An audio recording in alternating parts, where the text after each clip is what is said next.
ನಾಳೆಯಿಂದ ವಿಶೇಷ ವಿಧಾನಸಭೆಯ ಅಧಿವೇಶನ ಆರಂಭವಾಗಲಿದೆ.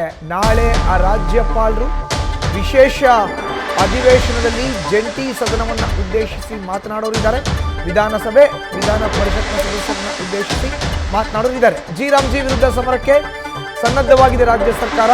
ಸರ್ಕಾರಕ್ಕೆ ಕೌಂಟರ್ ಕೊಡೋಕೆ ದೋಸ್ತಿಗಳಿಂದಲೂ ಕೂಡ ಪ್ರತ್ಯಸ್ತ್ರ ರೆಡಿಯಾಗಿದೆ.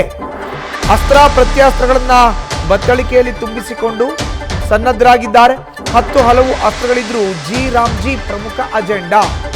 ನೋಡಿ, ನಾಳೆ ಜನವರಿ 22ರಿಂದ ಜನವರಿ 31ನೇ ತಾರೀಕು ತನಕ ರಾಜ್ಯ ಸರ್ಕಾರ ವಿಶೇಷ ಅಧಿವೇಶನವನ್ನು ಕರೆದಿದೆ. ಈತ ವೇದಿಕೆ ಕೂಡ ಸಿದ್ಧವಾಗ್ತಾ ಇದೆ. ರಾಜ್ಯ ಸರ್ಕಾರ ಈ ವಿಶೇಷ ಅಧಿವೇಶನ ಕರೆದಿರೋದು ಯಾತಕ್ಕೋಸ್ಕರ? ಪ್ರಮುಖ ಅಂಶ ಅಂತ ಹೇಳಿದ್ರೆ, ಉದ್ದೇಶ ಅಂದರೆ ಜಿ ವಿರುದ್ಧ ರಾಜ್ಯ ಸರ್ಕಾರ ಸಮರವನ್ನು ಸಾರಿದೆ. ಅದ್ರ ಬಗ್ಗೆ ಚರ್ಚೆ ಮಾಡಬೇಕು ಅಂತ.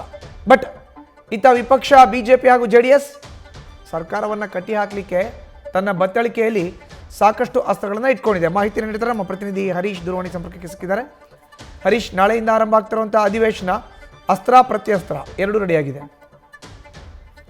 ಬಹಳ ಮುಖ್ಯವಾಗಿರುವಂತದ್ದು ನಾಳೆಯಿಂದ ಇದೇ ತಿಂಗಳ 31ನೇ ತಾರೀಕುವರೆಗೂ ವಿಶೇಷ ಅಧಿವೇಶನ ಕೂಡ ನಡೆಯಲಿದೆ. ಅದರಲ್ಲಿ ಬಹಳ ಮುಖ್ಯವಾಗಿರುವಂತದ್ದು ರಾಜ್ಯಪಾಲರ ಮೇಲಿನ ಚರ್ಚೆ ಕೂಡ ಆರಂಭ ಆಗುತ್ತೆ. ಜಂಟಿ ಅಧಿವೇಶನ ಉದ್ದೇಶಿಸಿ ರಾಜ್ಯಪಾಲರು ಭಾಷಣವನ್ನು ಮಾಡ್ತಾರೆ. ಸೊ ಅದ್ರ ಮೇಲೆ ಚರ್ಚೆ ಆಗುತ್ತೆ. ಆ ಒಂದು ಸಂದರ್ಭದಲ್ಲಿ ಆಡಳಿತಾರೂಢ ಕಾಂಗ್ರೆಸ್ ಮತ್ತೆ ಪ್ರತಿಪಕ್ಷ ಬಿಜೆಪಿ JDS ನಡುವೆ ವಾಕ್ಸಮರ ನಡೆಯುವಂತ ಕೂಡ ವೇದಿಕೆಗೆ ಸಾಕ್ಷಿ ಆಗಲಿದೆ.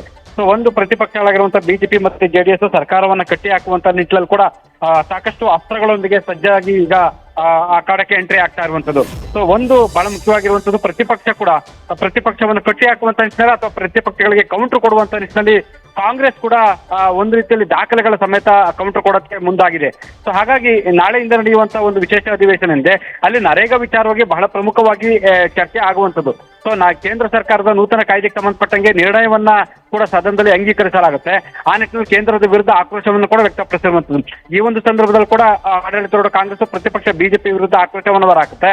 ಸೊ ಆ ನಿಟ್ಟಿನಲ್ಲಿ ಕೂಡ ನೋಡೋದಾದ್ರೆ ಪ್ರತಿಪಕ್ಷ ಬಿಜೆಪಿ JDS ಕೂಡ ರಾಜ್ಯದಲ್ಲಿನ ಕಾನೂನು ಸುವ್ಯವಸ್ಥೆ ಆಗಿರ್ಬೋದು, ಡ್ರಗ್ಸ್ ಮಾಫಿಯಾ ಆಗಿರ್ಬೋದು, ಕರ್ನಾಟಕದಲ್ಲಿ ಡ್ರಗ್ಸ್ ಫ್ಯಾಕ್ಟರಿಗಳು ಪತ್ತೆ ಆಗಿರುವಂತಹ ವಿಚಾರ ಆಗಿರ್ಬೋದು, ಮತ್ತೆ ಕೋಗಿಲು ಬಡಾವಣೆಯಲ್ಲಿನ ಮನೆಗಳ ಹಂಚಿಕೆ ವಿಚಾರ ಆಗಿರ್ಬೋದು, ಸೊ ಅಧಿಕಾರಿಗಳ ಮೇಲಿನ ದಬ್ಬಾಳಿಕೆ ಮತ್ತೆ ಅಬಕಾರಿ ಇಲಾಖೆಯಲ್ಲಿನ ಭ್ರಷ್ಟಾಚಾರ ಸೇರಿದಂತೆ ಹಲವು ವಿಚಾರಗಳನ್ನ ಪ್ರಮುಖವಾಗಿ ಪ್ರಸ್ತಾಪ ಮಾಡಲು ಕೂಡ ಈಗ ತೀರ್ಮಾನಿಸಿದೆ. ಅದಕ್ಕೆ ಪ್ರತಿಯಾಗಿ ಕೂಡ ಆಡಳಿತಾರೂಢ ಕಾಂಗ್ರೆಸ್ ದಾಖಲೆಗಳ ಸಮೇತ ಬಿಜೆಪಿ ಅವಧಿಯಲ್ಲಿರುವಂತಹ ಅಕ್ರಮಗಳ ಭ್ರಷ್ಟಾಚಾರದ ದಾಖಲೆಗಳು ಜೊತೆಗೆ ಒತ್ತುವರಿ ತೆರವು ಆಗಿರುವಂತದ್ದು ವಿಚಾರಗಳನ್ನ ಕೂಡ ಪ್ರಮುಖವಾಗಿ ಪ್ರಸ್ತಾಪಿಸುವ ಮೂಲಕ ಕೌಂಟರ್ ಕೊಡೋದಕ್ಕೆ ಈಗ ಸರ್ವ ರೀತಿಯಲ್ಲಿ ಕೂಡ ಸನ್ನದ್ಧರಾಗಿರುವಂತದ್ದು. ಮಧುಸೂದನ್, ಧನ್ಯವಾದ ಹರೀಶ್ ನಿಮ್ಮ ಮಾಹಿತಿಗೆ.